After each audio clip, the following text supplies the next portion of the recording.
from a fallout shelter somewhere under Seattle, Washington, it's the show you've been waiting for. Get ready to join your hosts, John and Kenric, as they talk comics, movies, and more. Now here's Spoiler Country! Alright, welcome back to Spoiler Country. I'm Kenric, and that is Mr. Horsley. And today on the show, well, it's another Kickstarter with our boy, Danny J. Quick, and his Fourth Wall production. Yep. He's got Fourth Wall production. He works with Morgan Iverson a lot and a whole grip of other people. They're putting out a lot of cool stuff, but they just got done, or they're not just done. They're in the middle of a Kickstarter for King Supreme. Yeah, we had him on a long time ago for He's been on a couple times. Yeah. He was on our Black Panther episode. He's been on episodes just talking with us. He's been on episodes promoting books. So, and he's, I got to hang out with him when I was in North Carolina. He's a great dude, and I'm happy to have him come back on and talk about King Supreme and what it is and why you should back it with Casey. And I was glad that he was able to schedule time with Casey to talk, because you and I have been pretty freaking busy, and it's nice to get Casey's perspective on interviews. So I actually really enjoy hearing his interviews. Yeah. Casey does a good job. Yeah, and King Supreme is a fun read. It's a cool character. It's a cool concept. And you know what? Why don't we just let Casey and Danny talk about the book and the Kickstarter? There we go. All right, everybody. Welcome to another episode of Spoiler Country. My name is Casey Allen, and today I have a special guest by the name of Danny Quick. And he has a book coming out called King Supreme. Danny, how you doing, man? I'm doing good, Casey. I appreciate y'all having me on, man. Thank you so much. Oh, no, it's no problem. I've not talked to you yet. However, I've heard you several times. And every time you come on the show, you bring something new to the table. So I'm happy to talk to you. So you're out in the Carolinas, man. How is it out there?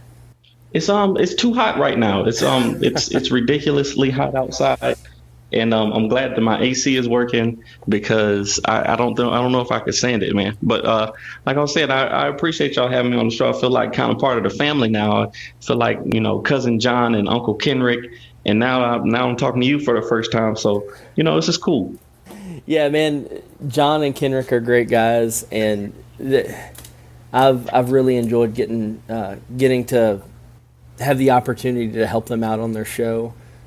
John just recently took on a new position at his work, so he is crazy stacked up with work. So I'm trying to be the maybe less capable fill-in help, but either way, we're gonna get it done, man. You're doing a great job. I was like I was saying, John was actually out here. I actually met him in person not too long ago, and yeah, he's a busy man, so I understand that. So you've been at this for a while, man. You're with Fourth Wall Productions. Mm-hmm. Can you tell us a little bit about Fourth Wall? What all you guys have put out? Yeah, we've been Fourth Wall Productions is our little publishing company. We do comic books, we do short films, and we have a podcast we call the Super Short Podcast. And we call ourselves the first fully connected comic book universe, because we everything in every area of that we put out is connected. So all of our comic books, the Ace Blade and King Supreme comic books, are connected to every episode that we put out on the podcast, and then the short films that we do are also connected. So, we claim to be the first fully connected. DC and Marvel and Image, they put out movies and stuff like that, but they're not connected to the comics from 50 years ago. All of our stuff is connected, and we intend to keep it that way, for the whole time we're in publication. So that's awesome. And so you've been at this a while. What got you into comics in the first place? Well, I always loved. I always get in trouble when I say this, but I'm gonna keep saying it because people people don't believe it. But I never really read comic books growing up. I didn't really have like a comic book store or anywhere to buy comic books at. Where I was growing up in North Carolina. But I watched cartoons all the time. Like any cartoon that was on, I was in love with it. Whether it was Ninja Turtles or Spider-Man or whatever it was. I was always watching cartoons, so I got to really know these characters and stuff like that. And I really got emotionally attached to them. I actually ended up going to the hospital one time after splitting my head open one day because when I was young, I was like 6 or 7 years old. I threw like a temper tantrum when they said that Ninja Turtles wasn't going to come on that day. They said we're not going to be showing Ninja Turtles. I threw my head back and busted my head open. Turns out it was an April Fool's joke, and I went to the hospital for no reason. So, so yeah, I'm kind of attached to these characters that people have been creating for all these years, and I always wanted to write and create my own. So That's awesome. And so I'm guessing eventually you did kind of get into comics. What was the first one you read that gripped you and you said, I want to do this? Around the time when I got deployed to Iraq, I actually, I've been reading comic books for a while, but there was a story that came out, World War Hulk. Oh yeah, I know. Yeah, everybody knows that comic, that run, but like it was the first time that I was like, okay, I got to get to the comic. Like I have to get there to get this book when it comes out. You know what I'm saying? Like I need to know what happens next. This is crazy. Hulk is out here smashing everybody. The whole thing on Planet Sakaar, and it was amazing to me. Like that story just grabbed me. And it wasn't anything thematically that was enticing about it, nothing, educational, or it was just the fact that Hulk was mad and he was beating everybody up. So, I just needed to see what happened next. And it was the first time I really realized that, comics could do that. And by that time I was already writing, this character Ace Blade. And, I was like, wow, if I could create something that had this kind of emotional response in other people, it would be amazing. So that's awesome. And honestly, I just read the World War Hulk line and Planet Hulk right after that, and I'm about a good 15 years late in reading it, and it was incredible. I wasn't expecting a Hulk comic to be that good, and I've been wanting to check out the Immortal Hulk because I hear that is nothing short of incredible. But it's some. So what was your inspiration behind Ace Blade? Ace Blade kind of I'll say Ace Blade is the most like me from all the characters that we have. Really, it just started as me and a good friend of mine, Christoph Holler, was actually the co-creator of Ace Blade. We were talking at work, and we were just talking about Spider-Man and all these characters that we loved and all this stuff. We were just geeking out, and he just was like, "Yeah, I actually created this character, back in the day when I was in high school, and I never did anything with him." He told me about it, and then I was like, "Man, I'd love to write. I want to write a story about him." So I went home. And I just started writing about him, and came back and I had like 30 pages written. And he was like, "Oh man, you were kind of serious about that. I didn't know." So, his story is all about helping the little guy and being a protector to those who can't protect themselves, and being in control of your own agency. So self-control and all of that stuff, and kind of my life is kind of with instances where I had to choose to, not be selfish about things. And I've got 4 children, so we got to look out for the babies. Even when I want to go, to Ruth Chris and eat a good steak, I gotta feed and make sure I feed my children. So being a father will make you, you have to look out for your babies. You got to take care of them. And then also I was in the military for 12 years. So, during that time when I was away, Ace Blade was kind of what I had to focus on that, kind of took my mind off of where I was. And, while I was in Iraq, I actually wrote, the majority of the Ace Blade novel that we published in 2000. Oh, wow. That's awesome.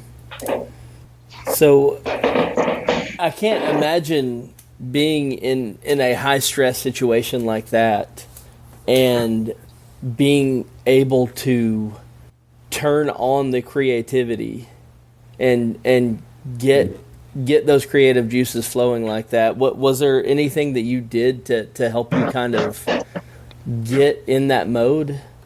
I don't know. I never really thought about that before. I just kind of sat down, and it was always a desire of mine to, I have this character flaw where I have to finish something, where I have I have to finish things. I have to fix things that are broken. And, I guess during that time in my head, it was just, sit down and write when I could, just to kind of get it out.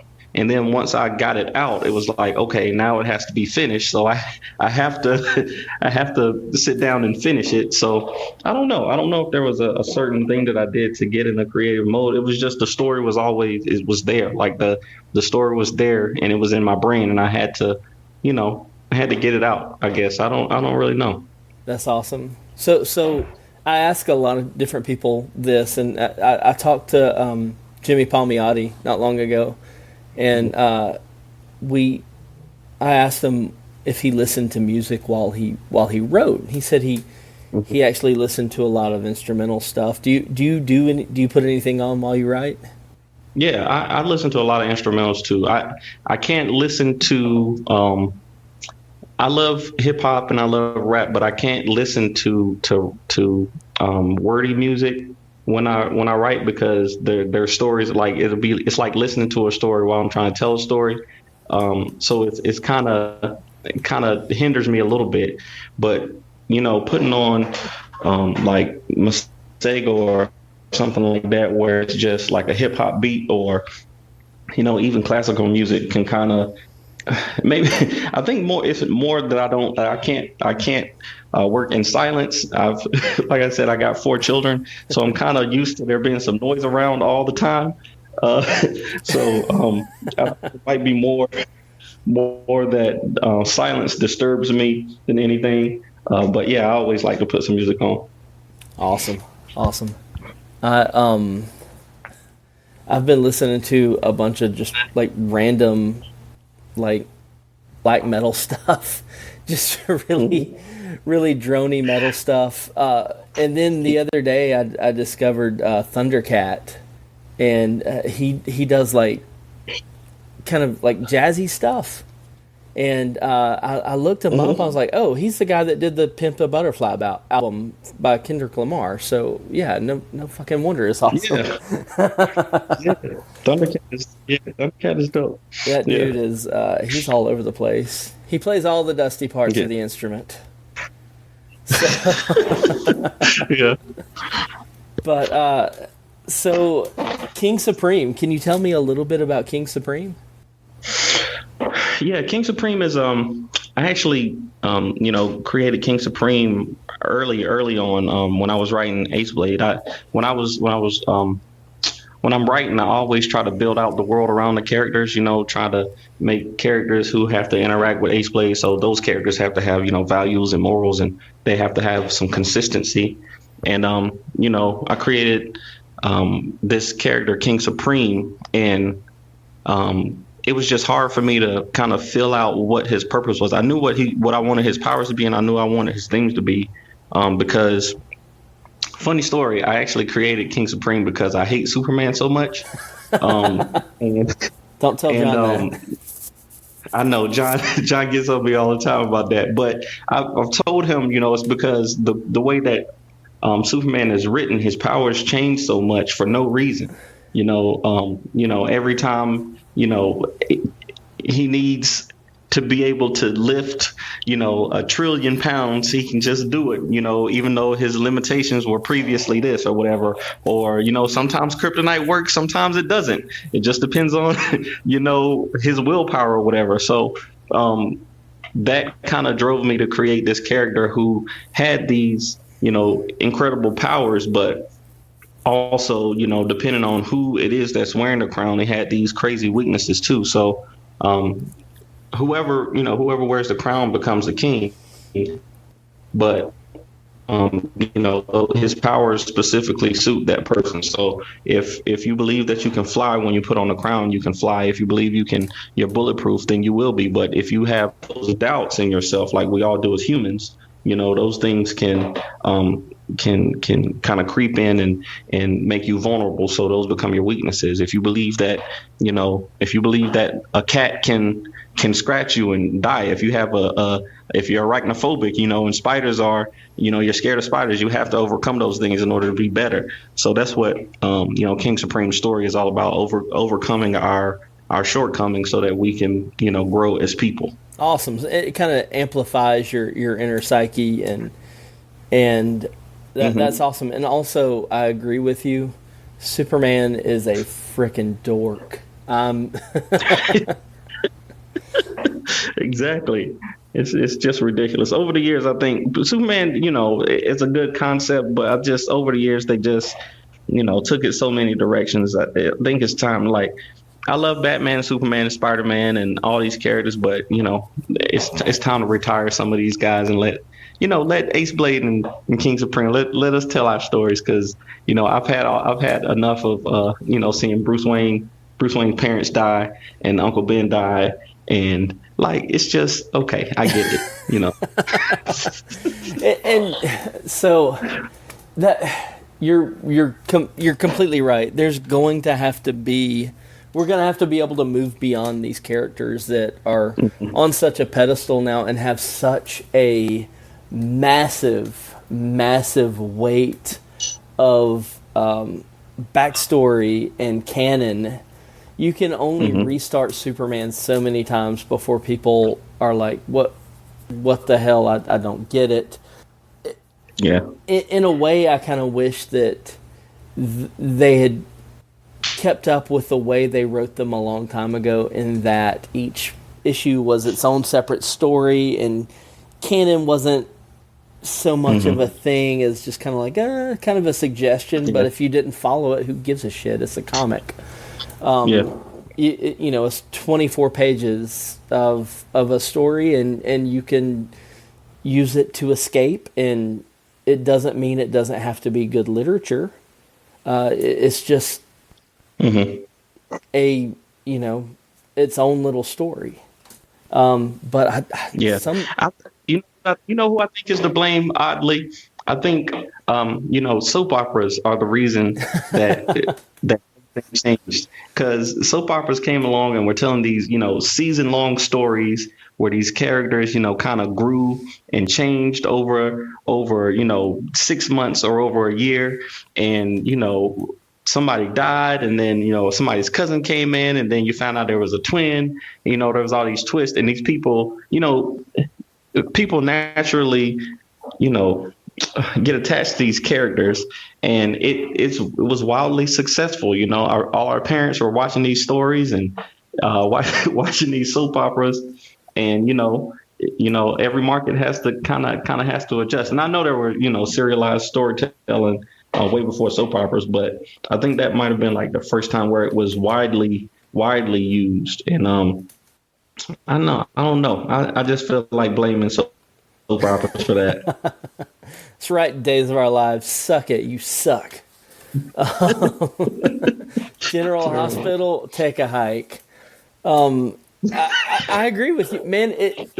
They kind of collapsed under the weight of their backstories, and I'm sure people who were avid watchers of them eventually got tired of it because they had seen it all, and you only have so much suspension of disbelief that the guy that's dating the CEO of this company also used to date her mother, who also used to date her daughter, and he Right. came back with a different face.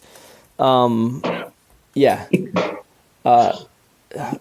What I'm trying to say is I want to write a soap opera. Fucking hire me, you cowards. Hey, I think you should do it, man.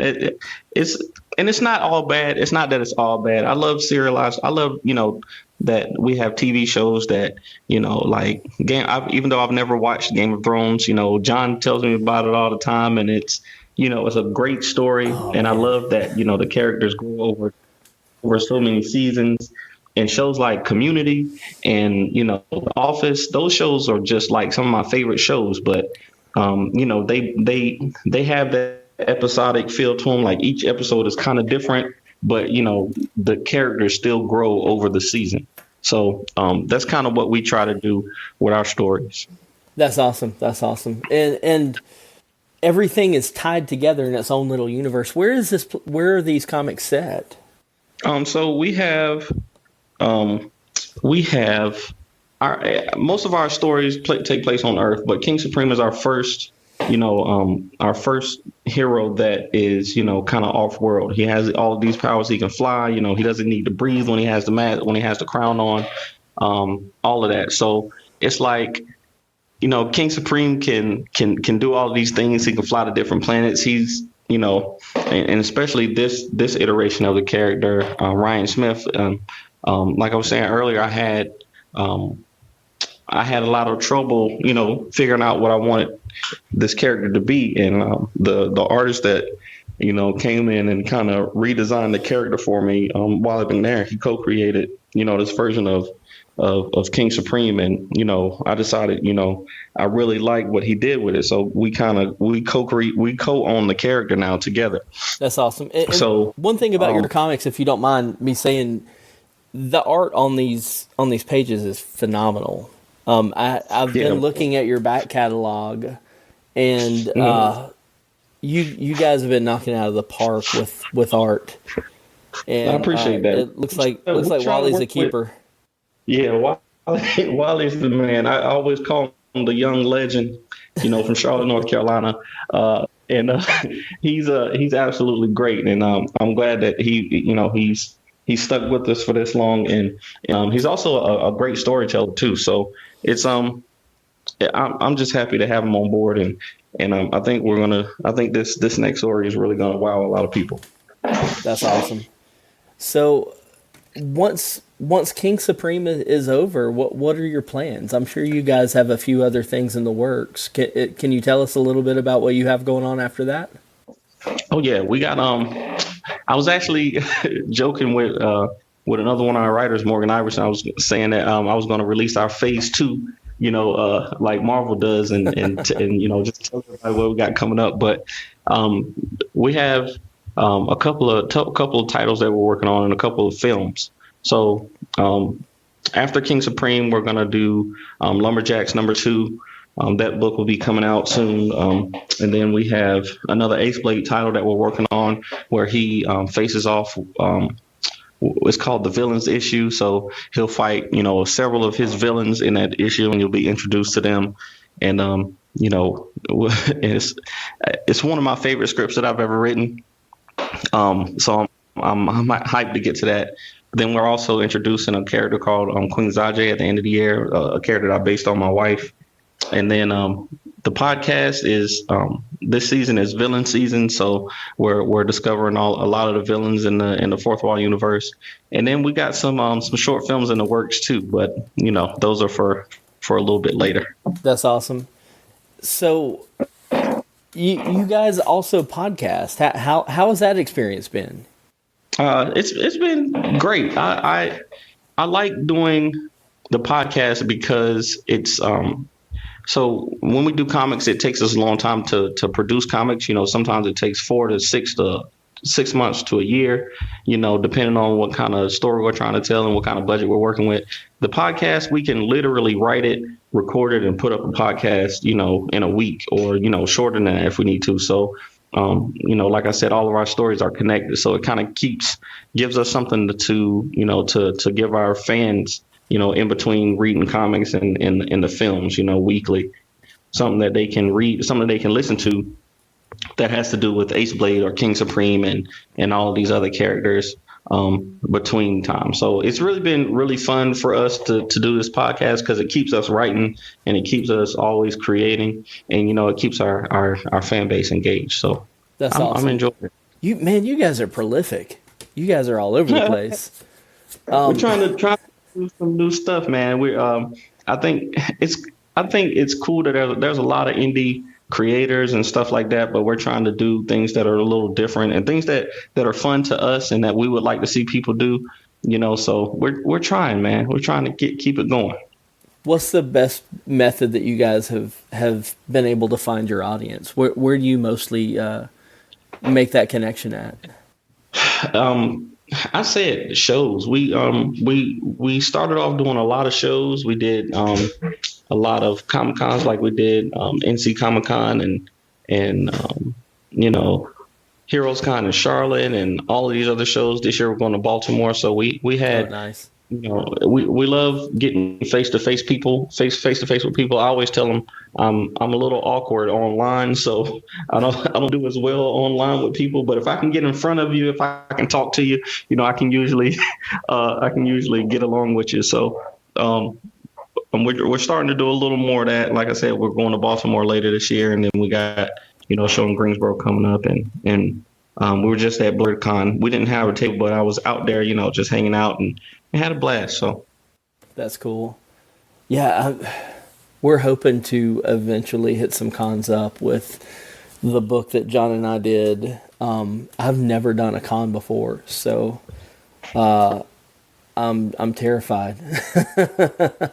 Do you have any advice for indie creators who are just starting out? Oh man, I feel like I'm just starting out myself, but I'd just say just keep going. Like the all the major stuff that we've been through, hasn't killed us yet. The budgets and the delays and stuff like that happens. I just say always just keep creating, keep writing, whatever it is that you do, whether you write music, if you're doing comics, if you're trying to write a novel, just keep doing what you can control, and then just do your best with everything else. Awesome. And so the Kickstarter that you guys are running, can you tell me a little bit about that? Yeah, we start on July 26th, and we're trying to raise $3,500. We actually changed up the way that we are doing our Kickstarters. Before, with our previous 4 books, we did the Kickstarter and then we started working on the book. But this one, we actually are almost finished with the book. So now, if we get funded, we'll be able to get the book out to people a lot sooner. They won't have to wait 6 months to get this book. We should be able to get it in people's hands by November if we get funded and everything goes according to plan. So it's for the single comic book. We're actually not doing any digital books this time. It'll be this is more like for the collectors and stuff like that. Nice. So we have 4 different variant covers for this. We have a standard cover that we're gonna keep selling after the Kickstarter, but we have a Kickstarter exclusive cover, and then my company has a cover, the Fourth Wall cover, and then Wally's company also has a cover. So there are 4 different covers that you can get during this campaign, and then so we're hoping that kind of piques people's interest. And like you said, I think Wally is one of the the dopest young artists out these days. So hopefully people will come out and support us. Yeah, I'm looking right now. I'm looking at the variant covers, and those are incredible. You have some really, really good variant covers, and that hat looks badass. Yeah, that's I'm gonna have probably about 5 or 6 of those myself. That hat, I gotta have those. That is solid. So Yeah, this King Supreme, A God Complex Prelude by Wally McNair and Danny J. Quick. Look it up on Kickstarter. It starts in 2 days. So almost ready to go, and you guys are going to kill it. I hope so, man. I really appreciate it, Casey. Before I go, I wanted to tell John, I was listening to the episode that they did, about the similarities between supervillain and super. Get him. And I want to tell John specifically, there's no way that Iron Man would ever beat Batman. It just will not happen, okay? I know I said that we're tired of Batman stories and Spider-Man stories, but if they ever came face to face, Batman would absolutely destroy Iron Man 10 times out of 10. I just want to make sure that he knows that. Thank you. I agree with you. I think that, he doesn't really have the same power set or anything like that, but I think he's smarter. Mm-hmm. And yeah, but my especially when it comes to fighting. Yes. Yeah, especially when it comes to like fighting and battle plans and tactics and strategy. Bruce Wayne has that. Take the suit off of Tony, and he's fucked, man. Yeah, it's like, come on now. Now, I see that's where Ace Blade is different. Okay, so I always tell people that Ace Blade is a supreme fighter. That's all he does is plan for fights. And if it was Ace Blade, if it was Terrell Durham, which is Ace Blade's secret identity, if it was Terrell Durham versus Bruce Wayne, Terrell Durham would win. But there's no way that Ace Blade could beat Batman. He's just got access to too much stuff. That's just how it goes. And one thing that I do want to say though is I'm getting tired of everybody going, well, Batman has a plan. He is the Elizabeth Warren of superheroes. He has a plan for that, and it's getting so old. Like, no, he doesn't have a plan for everything. He is a rich guy that goes out and beats up on poor people. Screw that guy. That's true, exactly. Like, beating up these poor people. I can just imagine like Superman and Wonder Woman talking about it. Like these guys just robbed a shop, and they're poor, and he's beating the crap out of them. Yeah, he's working through some shit. Just let him do it. So they can get a sandwich. You over here. Yeah. Come on now. So, yeah. I like Batman comics. I will always read Batman comics. But, yeah, sometimes you just got to call BS when BS appears. Yeah. That's true. Well, Danny, anything else you want to talk about before we let you go, man? No, I appreciate it, man. Like I said, I appreciate y'all having me on. I feel like part of the family. I'm always checking out your show, and I love it. The content is great. So, I appreciate y'all having me on, man. I'll catch you next time, dude. I'm okay. So I'm wanting to. Nobody's gonna hear this at all. I'm joking. So I'm wanting to do like a round table with a few people and just talk about nerd shit. Nothing too deep. I just want people to argue about stupid superhero stuff, and I think that you would be an awesome addition to that group. I'm great. I'm great at arguing about stupid nerd stuff. So we're gonna have to set up a date for us to argue about nerd stuff, and we'll put a podcast out about it, and it'll be super fun because I like talking to you, man. Cool, man. I appreciate it. I enjoyed this. All right, I can't wait to read King Supreme, and I'm going to be following that. Anytime we post something about an upcoming Kickstarter, I follow that Kickstarter like it's my own. I'm like looking at that thing day in, day out. Like, hey, well, I appreciate it. Please check ours out. And I had to stop myself from sending an encouraging mid-month slump note to a very well-known creator. Like, Hey man, I've been through that. Like, this dude sold more comics than I've ever read. I don't need to tell him it's going to be okay. But yeah, I follow this stuff. We need that because it's. I understand, man. It's that mid campaign slump is real. It's depressed and discouraged many of people. We try to find ways to get through it. It's just. It kicks you right in the gut. Yeah.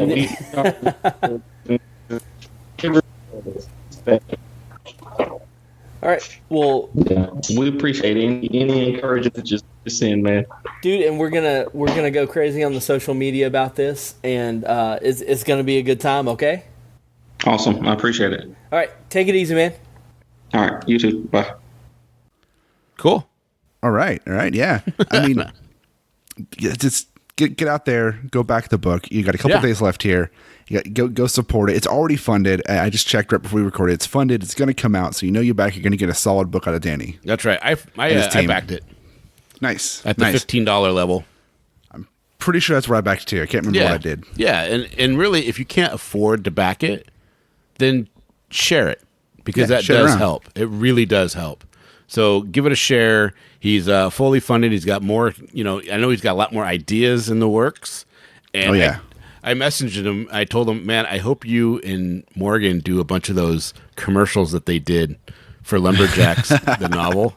Yeah. And they did all those hilarious commercials on Facebook.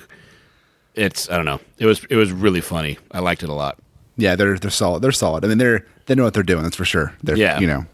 So there you guys go. I hope you enjoyed that. Please get out there, check out the Kickstarter, look up King Supreme, Danny J. Quick, Fourth Wall Productions, and you'll see all the stuff they have going on. It's pretty cool.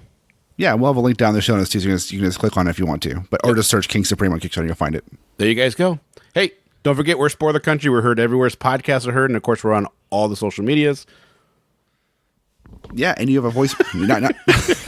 That's Johnny paying attention. Sorry, I was spacing off looking at the wall for some reason. And we have a voicemail, 707-656-2080, 707-656-2080. I cannot talk tonight.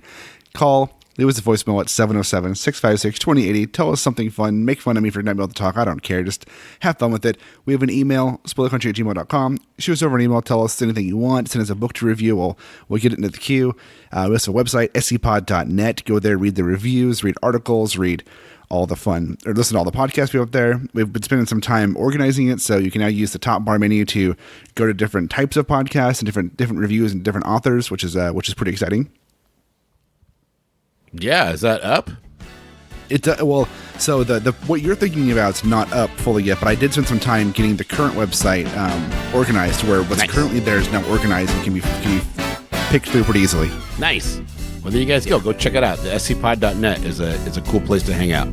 Yes, it is. All right, guys, don't forget to open the mind and read more. Oh, you know what? We have T-shirts. We have T-shirts. What we do? Yeah, you go to scpod.net and click on shop. You'll see some merch and more stuff coming. More stuff coming. So go buy a T-shirt. Go show us your love. There you go. All right. Now open that mind and read more. See ya.